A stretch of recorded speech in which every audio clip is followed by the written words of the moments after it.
Okay, so tell me anything about what you read up on the top there that you know.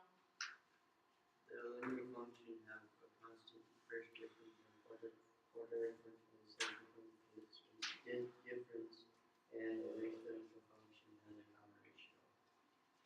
Hey, Julia, what did you learn?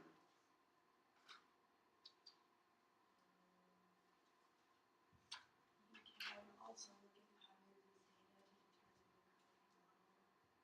Okay, and so how can, so I think that's what Cody was just saying, that you can look at patterns and he said if you see a pattern of a first common difference in the y values with a constant change in the x, you'll have linear second common difference. Okay, what's the other way to look at the data and make a decision then? That's kind of a general, so what's the other way then? By what? Go ahead, Gail, what you said? Yeah, you can graph it and you can look to see what happens on the graph.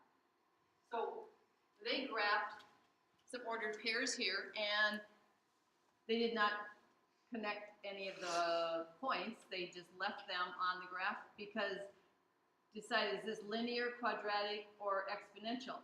So right now it's looking like it could possibly be a V. So what do you think? You think we could draw a V through those points?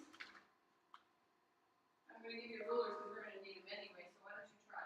You think those points could be connected on the left there when they graph those ordered pairs? Do you think we could actually draw a V through them? Give it a try.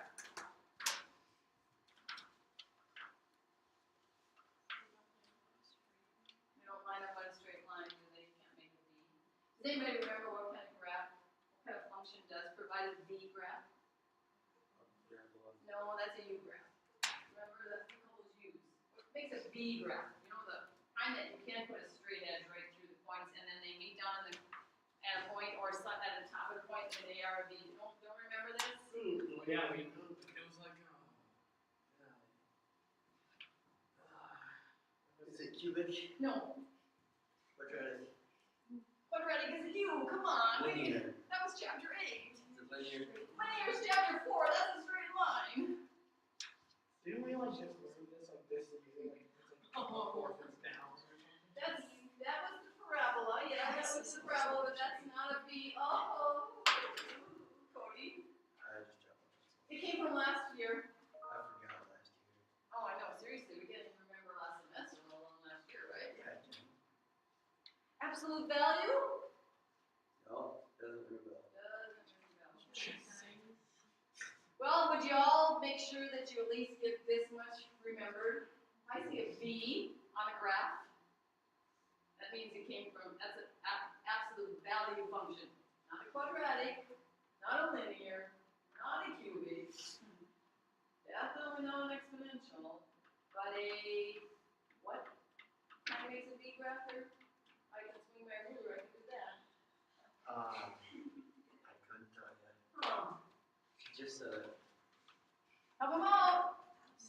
Absolute value. Okay, so these can't be connected with a V, so it's not absolute value. So then we say, okay, can I draw a nice smooth curve through them? If I can draw a nice smooth curve through them, and now it looks not V-shaped, but it looks U-shaped, then we can say it's quadratic, right? And does that U have to open up all the time? It can also open down. Oh, okay. And then the other way we said is our common differences, but sometimes you can't do the adding and subtracting. Like, let's look at this. -2 to -8. What happens when you go from -2 to -8 adding or subtracting? What happens? -2 to -8. What's the difference between those? Okay, do I really have to come take those rulers away, boys?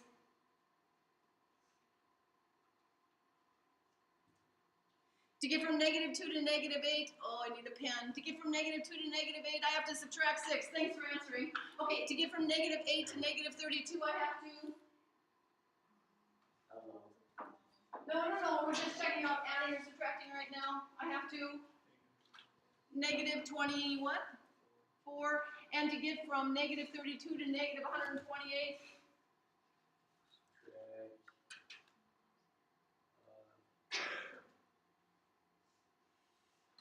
-160.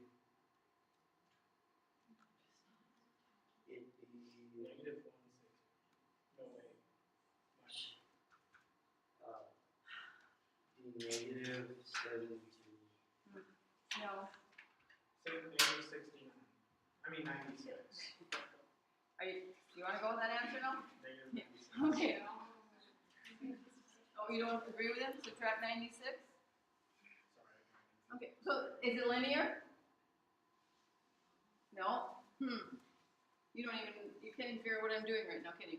How about from -6 to -24? I'm looking for a second common difference now.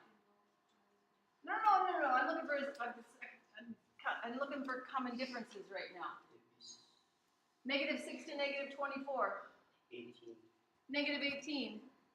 From -24 to -96. Negative 74. No. -7, we've got to go down 72, yeah. Take away 72. Oh, well, now it can't be what then? Cubic. We just proved it's not quadratic, because there's not a common second difference. Well, then we say, okay, well, maybe it's cubic. Oh, but there's only one to do, so we can't, that's not enough. So then we say, well, okay, fine, I'm going to try exponential. And then I see, oh yeah, -8 over -2 is 4. And -32 over -8 is 4. Oh, and -128 over -32 is 4. Okay. So you have to check out the possibilities, don't you? Can I have your attention, teachers, if you could put your recycling bins outside your door at this time, they'll be picked up shortly. Thank you. Okay, well, I'm recycling your graphing. Go ahead, do that first graph. Would you graph that and see what happens? Thank you.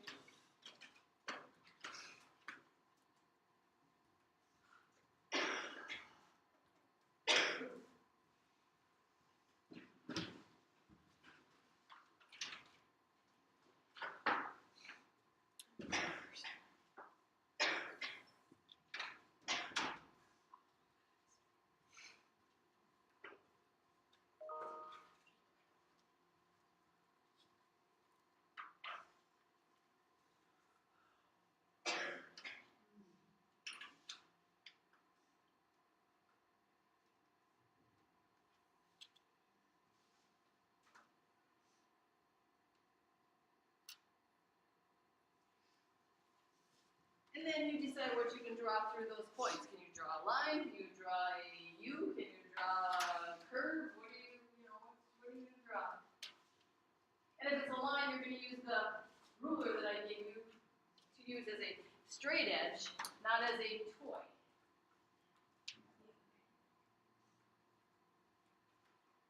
So here's the first one is what?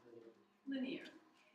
So what were we supposed to do? We were supposed to tell what kind of model best describes it. We're going to say this is a linear. And at some point, we're going to be able to write the equation, the model also. So enjoy the fact that right now you get to just identify it.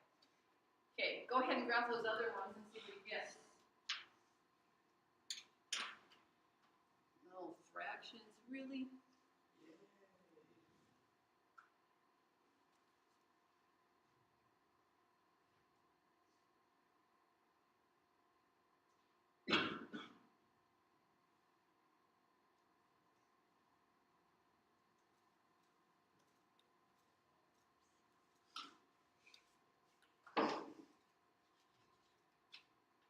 It appears that this one is what? Exponential. It's got this curve that's coming down and it's approaching the x-axis. The x values are getting smaller and smaller, and so we're going to, oopsie, well, you do a better job than I did. You're going to draw an exponential function. Curve, I should say. And then you're going to say, well, this appears to be exponential.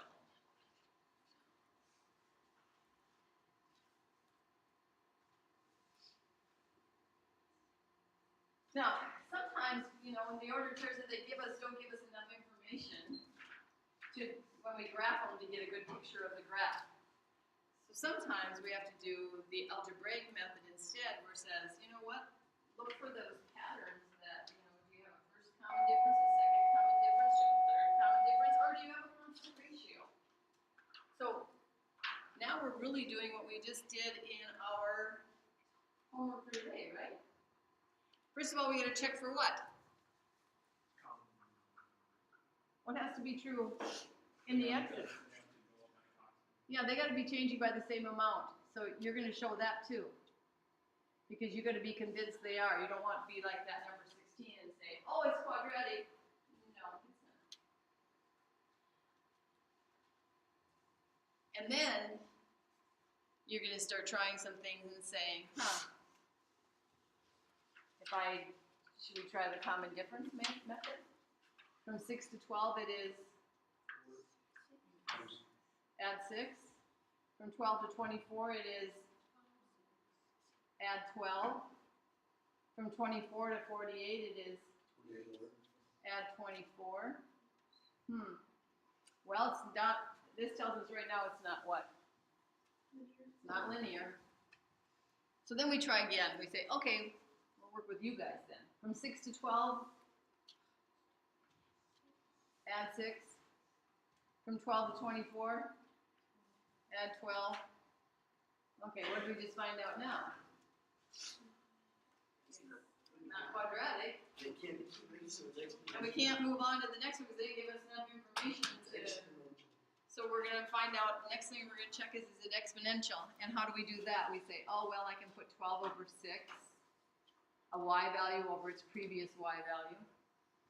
I can put 24 over 12, the next y value over its previous y value. And I can put 48 over 24, the last y value over its previous y value. Some of us still haven't quite figured out what order we should do this in yet. So maybe for some of you, you should start at this part. Start at the last y value in the table and divide by the 1 on top of it. And then work your way. What do you get every time here? 2. So this is a multiplier, isn't it? So what's really happening is we're multiplying, so we have a constant ratio. Let's write that. We have a constant ratio of 2. So we know now that that means it is exponential. Something is doubling.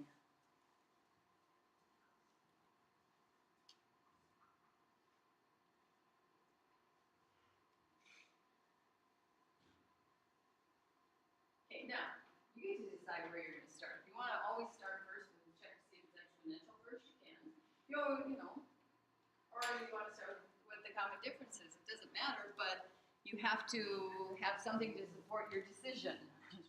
Okay, so in this next one, I always like to start with the differences. I don't know why, I just do. To get from 10 to 18, what do we have to do? Add 8. 18 to 28. Add 10.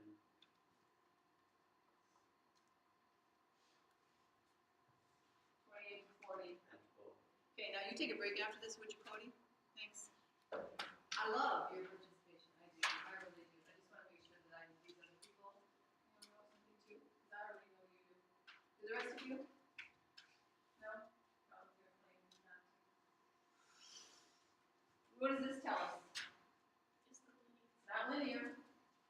Okay, so we're gonna, since we started this process, we might as well move on with this one, right? 8 to 10 is? Plus 2. 10 to 12 is? Plus 2 again. Oh, what does that tell us? Okay, so we have a second, and we're going to write this down. We found out that there's a second common difference of 2, and I expect this in your homework too, by the way. Second common difference of 2, that supports it being quadratic.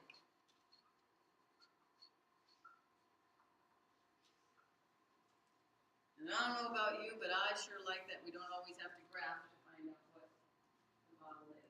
Because, again, sometimes they might not give us enough points for a good picture of the graph to be able to tell. Okay, go ahead and do the last one on your own. Figure out what this one is.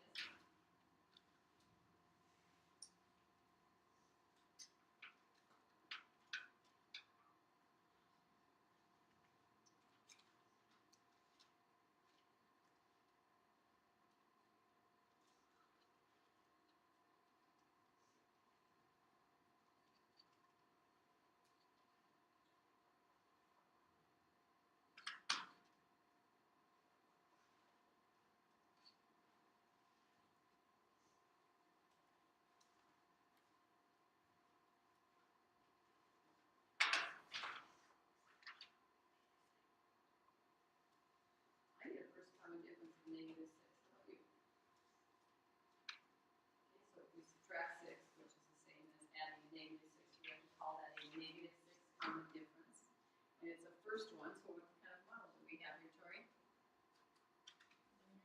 Linear. Okay, so we are starting Monday, we're gonna have to be able to also write the equations for these, so that's why it's so important that we are writing out this extra stuff, that we have a constant ratio of 2, or that we have a second common difference of 2, or a first common difference of -6. Those are gonna play roles in our equations also. Okay, anybody have any questions?